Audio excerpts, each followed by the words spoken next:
to Get a Grip. This week we will be talking about picking the right paid advertising strategy for your business. When it comes to paid ads, there's obviously tons of options you can pick from. Google ads, Bing ads, Microsoft ads, all kinds of social media ads. I mean, the list goes on and on. For the sake of simplicity, we're going to cover the two most commonly used and the two that we tend to find the most effective.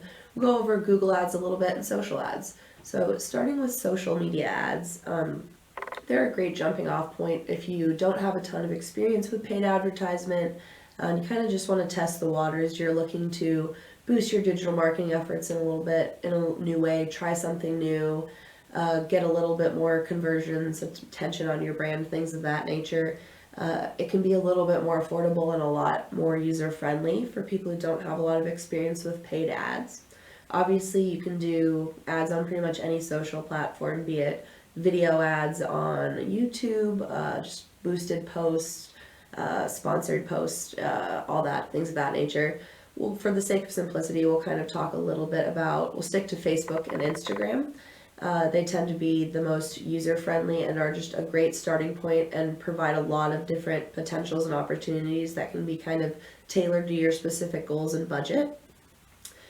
In terms of Facebook and Instagram ads, both can be created in the Ads Manager section of your profile. So you can create an ad in Ads Manager and then select which accounts you'd like it to go to. So you can have it run on either Facebook or Instagram, or you can have the same ad running on both, which is kind of nice. They give you a lot of different options for targeting, which makes it extremely beneficial. So you can kind of target your audience that you want to hit in terms of if you're looking to market to a specific age group. So perhaps if you're like a retirement community, you probably want to gear that a little bit higher so you're not hitting, teenagers who probably wouldn't be looking for that. You can also kind of target by interest, so it'll scan like what other kind of pages similar to yours, general interest of like, be it outdoors, fashion, pets, animals, things like that. So you can gear it a little bit more towards whatever your target market is. Obviously, you can also target by location, which if you're limited to a specific service area, you really want to do that. Things in terms of these type of demographic targeting are sometimes overlooked but extremely important.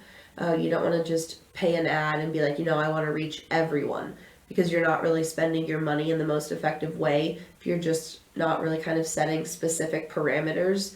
Your ad is reaching half the people it's reaching are probably not applicable, or anyone who would be your target audience. So setting these demographics makes sure that your money is most well spent and you're setting yourself up for the most conversions possible. They also let you choose not only customizations in terms of audience demographics, you can also choose what kind of goals you're looking for. So what you want your ad to do. Do you want your ad to get you more phone calls? Do you want your ad to get more people to your website? Do you want people to send you messages and DMs on your profiles?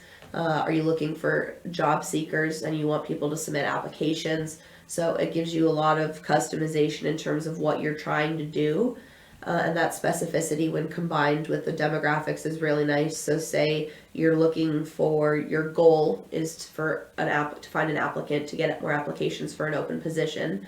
Then you can kind of go to your audience and say, okay, well, what do we want? We want someone who, say, we want them with a postgraduate degree. So obviously we want to target, an age demographic that would be over maybe 20, 22, something like that. So either in that age range. If you're hiring for engineers, you want maybe that interest to be in like engineering, manufacturing, things like that. So you're kind of hitting those people. And then if you're not virtual work, obviously you want to target a location within a certain mile radius. So you're getting people who would actually be able to come into the office. So when you combine your goals with your audience, you can make your ads really effective and targeted towards what you're trying to achieve. Obviously that's extremely beneficial.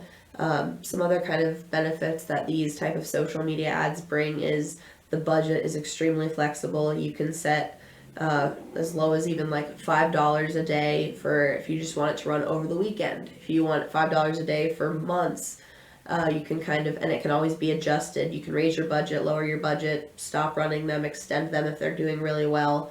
So it gives you a lot of flexibility with what your budget is, what your goals are, and kind of you can adjust them as your goals change. It's also a really great opportunity for some A/B testing. There are kind of a couple different ways you can do A/B testing with Instagram and Facebook ads.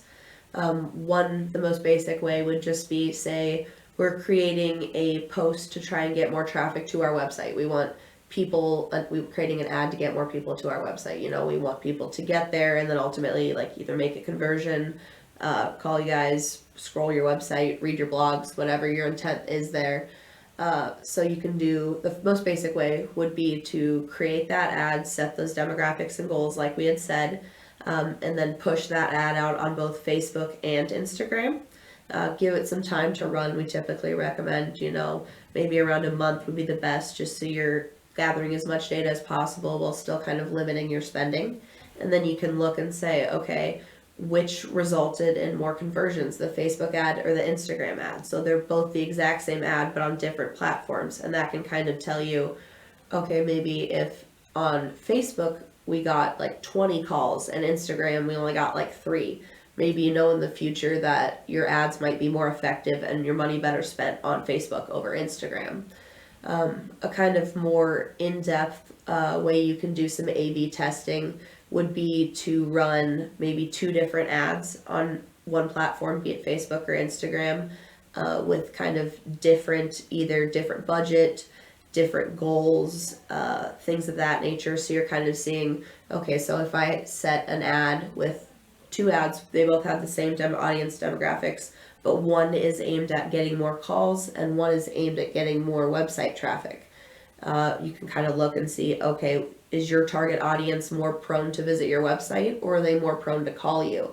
And then that can be some valuable insights for not only your ads going forward, but also just, maybe your calls to action and social media posts. So if you find that people are more prone to call you versus visiting your website, you maybe want to make your social media call to actions, call 515 blank blank blank today. You can also kind of play around a little bit with, perhaps if you ran 2 ads on Instagram and one had a photo of your staff, you're a law firm, and you had a photo of your attorneys, just a nice group photo, and then the other ad is similar content, but instead you have a graphic or a photo of your office or an award, and kind of see, okay, which one are people responding to better? What is our target audience seeing more? And kind of inform that, obviously in your ad strategy, but also in terms of the kind of content you're putting out on social media and your website. It can have a lot of beneficial insights that can really kind of inform your strategy going forward. An important thing to note when you're kind of doing these, not only A/B testing, but just ads in general, you'll obviously get some insights and performance metrics. Reach is one that is obviously important. So how many people are seeing your ads, either on Instagram or Facebook. And that obviously is important, but a more important performance metric, especially if you're choosing doing A/B testing and picking one over the other, or choosing what type of ad strategy to go forward with, engagement is a much better metric. So if you have one post, you're doing A/B testing, post or ad A has a reach of 5,000 and then 10 conversions, and then post B has a reach of 500 and then 20 conversions. Even though it's not reaching nearly as many people, you're getting a lot more conversions. So you would probably want to choose that one over the other. So reach is good for, brand awareness, people seeing it, but if it's ultimately not delivering the results that you're paying for, that's something you kind of need to reassess there. When it comes to social media advertising, there's also boosted posts, which are similar in concept, but a little bit different, obviously. The primary difference is boosted posts are created just from the post itself. So when you're making a post, you can hit boost this post, whereas the ads are created in Ads Manager. Another key difference is that there are a lot less options for customization. So we mentioned in an ad, you can really target your demographic. You can choose what specific goals you're wanting, tailor those, kind of play around with it a lot more. A boosted post, you're just kind of setting your budget. It'll tell you about how many people they think you'll reach. So for $5, maybe you'll reach 100 people. For 10, you'll reach 500, something along those lines. And then they'll go from there. So there's a little less options for customization, which kind of ties into the third kind of core difference is with ads, you're getting more of a specific outcome with those goals you're setting. Boosted posts are just primarily more for brand awareness, since you can't really target as much. Obviously, you can put whatever call to action you want in your boosted post, but with that limited availability for customization, it's kind of just more so getting your post in front of new audience, reaching new people, hoping they follow your page, hear your name, maybe like think to look for your services. It's a little more broad, but the benefit of that is it's a lot simpler.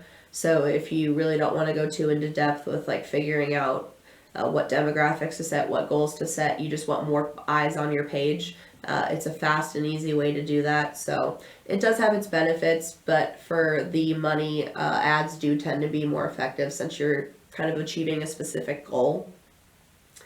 And that is pretty much the main things that we had planned to cover for. We're going to cut that. I'm trying to figure out what transition ads, conversions, boosted post, brands awareness. So when it comes to boosted posts versus social media ads, both are viable options. You can kind of play around with both, especially since they allow you to set really low budgets. It certainly doesn't hurt to like dip your toe in the waters, especially with the new year coming, just kind of getting more eyes, trying to capture some new audiences. It's a great time to try it. And if you're intimidated by Google ads or other search engine ads, this can be something that's cheaper, simpler, faster, and kind of can just get your toe into that water. And then if you like it, you can obviously pursue it. And then once you get a little more comfortable with kind of like figuring out your target demographic, figuring out what your advertising budget is, you can kind of delve into a little bit more into Google ads. And then you can either stop doing social media ads, or you can scale back your budget a little bit and combine Google ads with social media ads, so you're kind of hitting it on all fronts. I'll let Christian kind of discuss a little bit about the different types of Google ads, some key differences, and what make you choose one kind of ad over the other. All right, so Google Ads is a completely different beast. It's a great option if you know for a fact that your target audience isn't on social media. It's basically advertising on a search engine, so that almost always captures who you're trying to look for. Google Ads, a good way to explain it is that it hinges on keyword research. There's a great tool on Google Ads called the Google Keyword Planner, and that lets you look at keyword search volumes by area. So, if you're a business that's, operating in somewhere like Waco, Texas, and you're only operating in Waco, Texas, that gives you the opportunity to look at search volumes within that area, and that lets you make the most effective ads possible. There are so many different types of ads that you could start running. It would take us a long time to talk through it, so we're kind of going to scratch the surface with it. So let's start by talking about kind of the most basic or popular type of ad, which is the responsive search ad. Responsive search ads basically take your keywords, and that allows you to write out ads, headlines and descriptions, and you get an ad score based on how well you incorporate your keywords. And essentially, the best thing about this type of ad is that it lets you look at which are the best performing headlines and best performing descriptions. So you can kind of look at your ads, every week, every 2 weeks, and be like, okay, these headlines are doing well, these descriptions are doing well. Let's kind of combine them and make a super ad and perform even better than we did. So a lot of it is going to be trial and error, because there is no definitive way to tell, okay, this ad is going to work and this ad is going to be the holy grail of ads. It gives you the best tool to refine and improve and kind of move forward. So that is why responsive search ads are super common and super useful. You can also look at dynamic search ads, and these are pretty cool. These are ads that actually fill in what the user is searching for. So their headlines and descriptions will be populated by what a user is searching for. And you know, most of the time it's accurate because you're still trying to capture a specific type of audience. So it kind of caters to what the user is searching for, which may be super applicable. You know, if I was on a search engine and I was looking for something and I saw an ad with exactly what I was looking for, chances are I would click on it. And if it's irrelevant, you know, it may lead to a conversion down the line. So that's a pretty nifty tool to use if that's something you want to do. I will say that's maybe a tier above responsive search ads in its sophisticatedness. So that may be something that you either proceed with caution or do more research before you really get into it. You know, another great tool is looking at call ads. You know, calls for, you know, some businesses, maybe even most businesses, calls are a great way to, you know, generate leads and start a sale. So you can create dedicated call ads where users, you know, look for a business like yours. You know, if you are if you're like someone who does a service in people's homes, like carpet cleaning or you know, window repair or something like that, you know, in industries like that, it often starts with a phone call. That's kind of how the funnel starts. The very first step is a phone call. So having a dedicated call ad on a search engine with your business on it could be a great way to start that funnel, basically, because people will search for, you know, someone in Des Moines, Iowa will search for carpet cleaning Des Moines, and if your call ad pops up, they can just click on that and that takes them directly to you. You can also put settings in such a way where call ads only appear within the hours of 8 to 5, you know, when your business operates, or whenever your business operates. It's super flexible in that regard. You can also have it set up just, you know, all throughout the day, regardless of your working hours or whatever, and you can send people to your voicemail or something. So the opportunities are kind of endless as to what you prefer and what you want. You know, so taking calls is kind of up to your discretion and whatnot. There are other more specialized ads like shopping ads. You know, this is more if you are a straight e-commerce client. So if you are, you know, if you're someone who sells gutters and you have specific types of gutters, what you can do is you can upload shopping ads to Google. So when someone searches for your products, you have images up top. You know, we'll put an overlay on the screen right now for how it looks like. You know, you're searching for a product, and right above you have really eye-catching and engaging pictures of products. You know, and that comes up very first at the very top of our search engine. So that may, you know, influence people's decision making, and that may also put you in, you know, it puts you right in the shop window for someone who is actively looking for a product. I would say in this situation, just make sure that you are choosing the right keywords and make sure that your products are accurate and that your product listings follow all the Google guidelines. So that's a pretty important part to look at. You know, there's also smart ads that you could look at. You know, smart ads are very different from just traditional ads, and that could be a whole video by itself. It gives you the option to put in a couple of different headlines and a couple of different descriptions. And what Google does is it utilizes machine learning to kind of determine which the best ads are, and it kind of runs that for you. The one thing I don't like about this is that there just isn't as much information to work with. You know, with a classic responsive search ad, you can look at exactly which you know, which ads are doing the best, which headlines are doing the best, which descriptions are doing the best. You don't have that information with smart ads. So you know, there could be times where you're running a smart ad and you're stuck at an impasse because you don't know where you're going wrong and you don't know how you can improve. So that's one thing to think about when approaching a Google Ads campaign.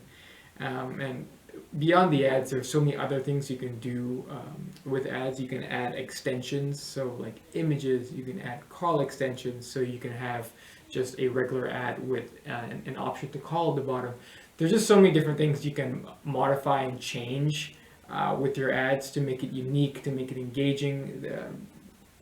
I won't say possibilities are endless, but pretty close, very close to that. And in regards to metrics, I would say you want to look at a couple of different things when you're looking at the performance of your ads. Obviously, conversions are going to be the most important thing, because a conversion is going to be your sale, it's going to be a call, it's going to be, things like that. That's going to be what you're doing the ads for.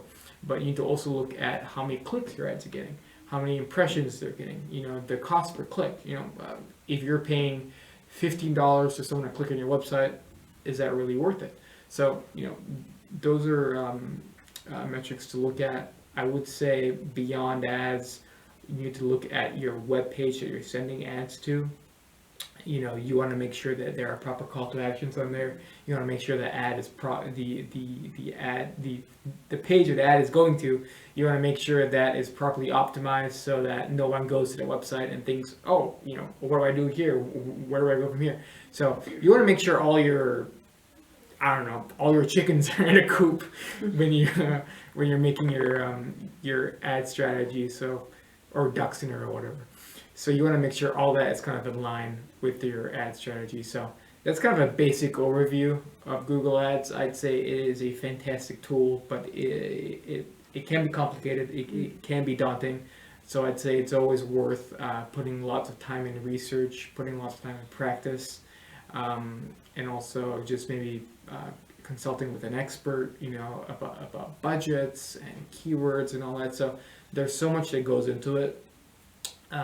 So yeah, in short, Google Ads is a fantastic tool if you're looking to capture, a specific target audience in a specific area on search engines, and that's pretty much an overview of Google Ads. Christian alluded to this a number of times. There are a couple questions, you have to ask yourself before you even begin creating your ads, be it Google Ads, social media ads, boosted posts, a combination of them. There are a few key questions you should ask yourself before starting and have these answers before beginning. Firstly, are you paying enough attention to your organic efforts? Like he mentioned, if you're paying for people to click on an ad that leads to your website, and then when they get to your website, it's poorly laid out, there's bad content, there's no call to action, it's buggy, it's slow, they're gonna just probably leave your website without completing conversion. So you paid for them to get there if they had that interest, but once they saw your website content, they're kind of backed off. Not only from a user perspective, but also an SEO perspective. Say you're trying to get an ad for a new service or a new location to try and garner that initial traffic. If you're also spending time on organic efforts, so keyword research, page optimizations, blogs, social linking to those pages, eventually you may start showing up on page 1 for search results, which then it may not make sense to pay for an ad. So you can either cut your budget, stop running an ad for that, and reallocate the budget to a different service. So it can kind of be a cost-effective supplement the organic traffic efforts. Secondly, you want to decide what are my goals and what are my time frame. Do I want conversions? Do I want brand awareness? Do I want people to book an appointment? What are your specific goals? And then in terms of time frame, are you wanting just a general ad on, a product that's your big money maker, or just your location, or just trying to get calls that you want to run all the time? Or are you in a new location, you're offering a new service, one of your services is lacking, or maybe you have a service or product that's seasonal and you want to just advertise for that season. Kind of understanding what time frame you're looking at for your specific ads is an important consideration. And then you also want to, as Christian mentioned, kind of go in and assess and look at what headlines are performing well, what boosted posts or ads are performing better than others. So you need to ask yourself, do I have the time to go in, be it weekly, every other week, to go in and check and make adjustments as needed? If you're not regularly checking and making these adjustments, you're kind of just setting it up, throwing money into the wind and saying, hopefully this works. Whereas if you're going in and checking and adjusting as needed, you're spending the same amount of money, but you're getting more results. You're getting the results you want instead of just kind of blindly hoping that this strategy will work. That kind of ties into performance metrics. Obviously, for social media posts in your ads manager or on your profile, you can see the insights Google ads. You can see the clicks, cost per click, conversions, all of that within each kind of ad group. But we always recommend kind of looking at Google Analytics too. It gives you the bigger picture of how your paid, your organic, your social is all kind of coming together. With Universal Analytics going away next year, GA4, it's an important time to start looking at GA4, setting that up so you're understanding how to use it. You're starting to gather data on your ads and your efforts in terms of SEO, social, things of that nature.